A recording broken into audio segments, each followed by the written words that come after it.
अब balance of payment को ना, बैलेंस ऑफ पेमेंट को हम लोग मेनली बच्चों दो मेजर करंट अकाउंट में डिस्ट्रीब्यूट करते हैं, बांट देते हैं, ठीक है। एक होता है हम लोग का करंट अकाउंट और एक होता है हम लोग का कैपिटल अकाउंट, ठीक है। इस तरह समझिए, ये रहा बैलेंस ऑफ पेमेंट, इसको दो भाग में बांटेंगे, एक हम लोग का करंट अकाउंट, एक हम लोग का कैपिटल अकाउंट, ठीक है, एक हम लोग का कैपिटल अकाउंट। तो चलिए सबसे पहले एक करके देखते हैं, जैसे कि करंट अकाउंट। अब करंट अकाउंट में ना जो ट्रांजेक्शन रिकॉर्ड होता है वो मेनली तीन कंपोनेंट रहता है उसका। देखिए, एक है आपका विजिबल ट्रेड, ठीक है, यानी कि केवल आपका गुड्स। विजिबल ट्रेड में क्या जाएगा आपका गुड्स, और गुड्स में आपका जो भी टेंजिबल गुड्स है, जो भी टेंजिबल गुड्स है, ठीक है, goods bring foreign exchange into country which import leads to outflow foreign exchange. ये बस बता रहा है कि भाई अगर एक्सपोर्ट इंपोर्ट को लेकर के बता रहा है तो गुड्स यहाँ सिंपली मतलब क्या, आपका टेंजिबल गुड्स, जैसे आपको सामान जो बेचते हैं ना वो, ठीक है। बात कीजिए अपना इनविजिबल ट्रेड का। इनविजिबल ट्रेड में क्या आएगा, इनविजिबल ट्रेड में आएगा केवल सर्विस, जैसे कि आपका shipping service, banking service, tourism service, ये सब सर्विस। रिसीट्स एंड पेमेंट भी इसी के अंदर में आता है, जैसे कि रिसीट्स, जैसे refer to interest, dividend, profit receive, ये सब, कि भाई कितना अलग अलग और भी कुछ रिसीट्स हम लोग को मिला या कुछ पेमेंट किए हैं वो, ठीक है। यूनिलैटरल ट्रांसफर यानी कि आपका गिफ्ट और डोनेशन, ये सब हम लोग किस में रिकॉर्ड करते हैं, ये सब हम लोग रिकॉर्ड करते हैं करंट अकाउंट में। तो क्या रिकॉर्ड नहीं करते हैं, रिकॉर्ड नहीं करते हैं केवल कैपिटल वाला पार्ट, जिसमें आपका इन्वेस्टमेंट, आपका प्रॉपर्टी से रिलेटेड चीज आएगा, वो आपका चल जाएगा किसमें, कैपिटल अकाउंट में, इसलिए तो उसका नाम कैपिटल अकाउंट है ना, ठीक है। अब करंट अकाउंट जो है ना, ये मेनली शॉर्ट टर्म होता है, शॉर्ट टर्म इकोनॉमिक ट्रांजेक्शन को इंडिकेट करता है, समझ में आया। तो दो बड़ा बड़ा चीज आपको बताएं, एक तो बताएं भाई ये करंट अकाउंट रिकॉर्ड क्या करता है, जैसे ये चार चीज बताएं, visible trade, invisible, receipts and payment और न्यूट्रल ट्रांसफर, और दूसरा शॉर्ट टर्म। तो मेनली मोटा मोटी इसमें इतना ही है, ठीक है। और बाद में हम लोग डिफरेंस बिटवीन टेबल में भी देखेंगे, पर अभी शॉर्ट में यही समझिए, ठीक है।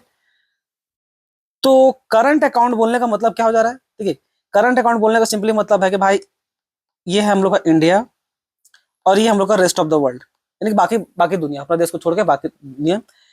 इंडिया कितना रेस्ट ऑफ द वर्ल्ड को ये सब तीन चीज किया है आपका, कौन कौन, आपका गुड्स, आपका सर्विस, आपका ये receipts and payment, receipts and payment, और आपका यूनिलैटरल ट्रांसफर, यूटी, कितना इंडिया उसको दिया है और कितना इंडिया यही सब चीज दूसरा देश से लिया है।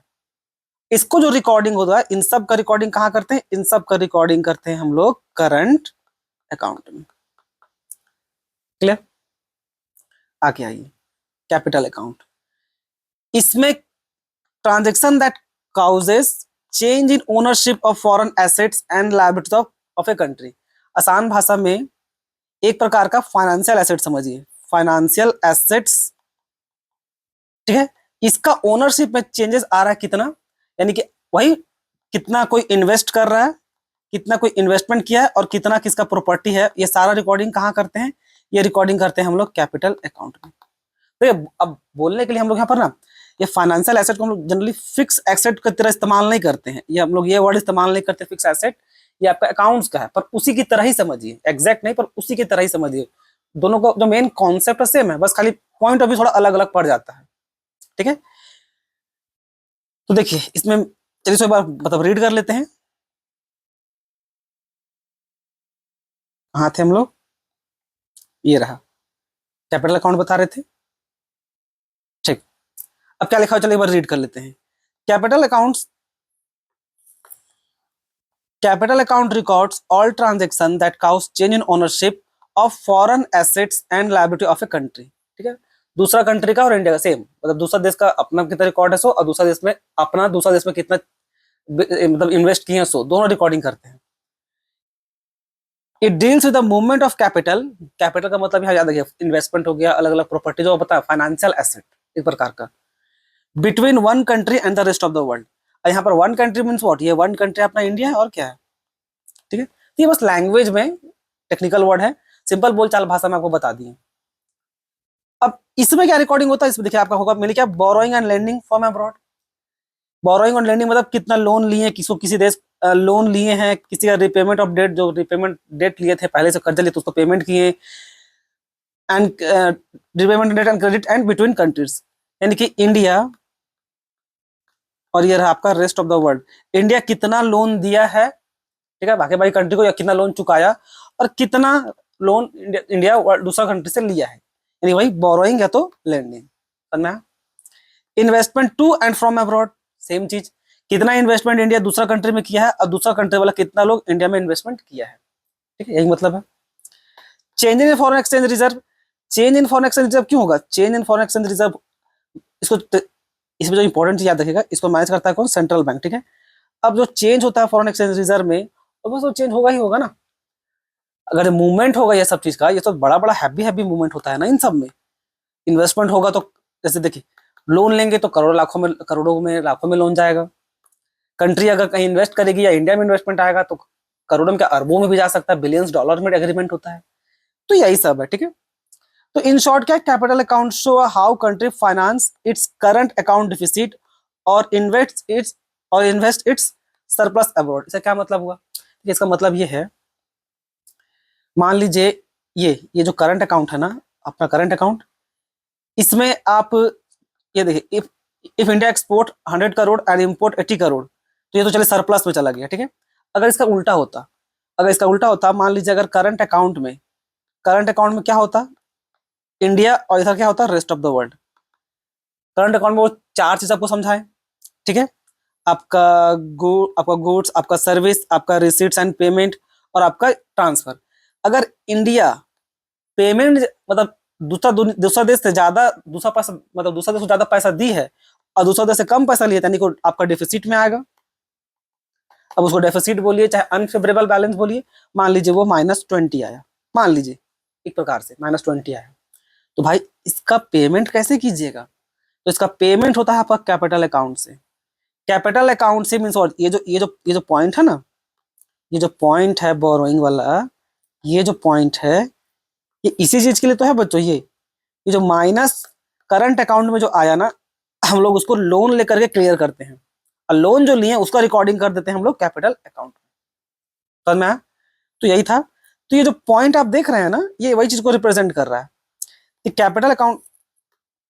Capital account show a country finance, देखिए कंट्री फाइनेंस करते इट्स करंट अकाउंट डेफिसिट और इन्वेस्ट, अगर सरप्लस आया, जैसे अभी क्या था एग्जांपल में, डेफिसिट आया था तो भाई हम लोग लोन लेके चुका है, लेकिन जैसे यहाँ पर देखिए सरप्लस आया ना, इस एग्जांपल में हम लोग मतलब इंडिया वाला सब पेमेंट कम किया और पैसा रिसीव ज्यादा किया है, तो ये जो एक्स्ट्रा पैसा आया इसको हम लोग कहीं इन्वेस्ट भी तो करेंगे ना।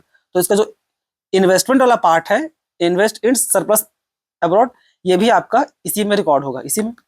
तब ना यहाँ पर ये पॉइंट लिखा हुआ है, कहाँ गया वो, ये इन्वेस्टमेंट टू और फ्रॉम अब्रॉड। तो जो टू हुआ मतलब क्या, इंडिया दूसरा में इन्वेस्टमेंट किया है ना। तो ये था उसका मोटा मोटी मतलब। अब चलिए इसको टेबल का डिफरेंस बिटवीन में देख लेते हैं, अब तुरंत समझ में आ जाएगा, टेबल भी कोई बड़ा चीज नहीं होगा। ये रहा करंट अकाउंट, ये रहा कैपिटल अकाउंट। करंट अकाउंट में क्या रिकॉर्ड करते हैं ट्रांजेक्शन, जैसे गुड्स, सर्विस, इनकम और आपका यूनिटल ट्रांसफर, ये सब थोड़ी देर पहले बताएं। कैपिटल अकाउंट में केवल change transaction the change the ownership of foreign assets and the liabilities, जैसे आपको बताएं प्रॉपर्टी, इन्वेस्टमेंट, वो जो तीन चीज बताए हैं यहाँ पर, ये तीन चीज, ये बोरोइंग और लेंडिंग, इन्वेस्टमेंट टू और फ्रॉम अब्रॉड, और ये change in foreign exchange reserve, ठीक है। देखिए change in foreign exchange reserve को आप नहीं भी लीजिएगा चलेगा, इसको काट ही लीजिए, इसको काट ही दीजिए, ये दोनों लेकिन ज्यादा इंपॉर्टेंट है, बोरोइंग एंड लेंडिंग और इन्वेस्टमेंट टू और फ्रॉम अब्रॉड, ठीक है। नेचर देखिए, रिफ्लेक्ट शॉर्ट टर्म जैसा बताएं, और ये क्या है कैपिटल अकाउंट, ये अपना लॉन्ग टर्म को रिप्रेजेंट करता है, ठीक। क्या नेचर इंक्लूड करता है, गुड्स को, सर्विस को, inflow, goods and service inflow and transfer payment, ये सब। ये केवल investment, loans and borrowing between the country, देखिए investment and loans main important यही था। Effect on economy, affects the current income and output of a country and affects capital stock, ठीक है, एक ये है। ऐसा कॉन्सेप्ट ये वाला याद रखिएगा, ये थोड़ा सा एग्जाम पर्पस से जरूरी है। ये फ्लो कॉन्सेप्ट होगा और ये आपका स्टॉक कॉन्सेप्ट होगा, ठीक है। फ्लो बोलने का मतलब क्या है, record transaction during the period, और स्टॉक बोलने का मतलब क्या है, reflect changes in the stock and asset and liability. ये सिंपल, ये फ्लो कॉन्सेप्ट है, ये आपका स्टॉक कॉन्सेप्ट है, बस इतना ही इसमें याद रखिएगा।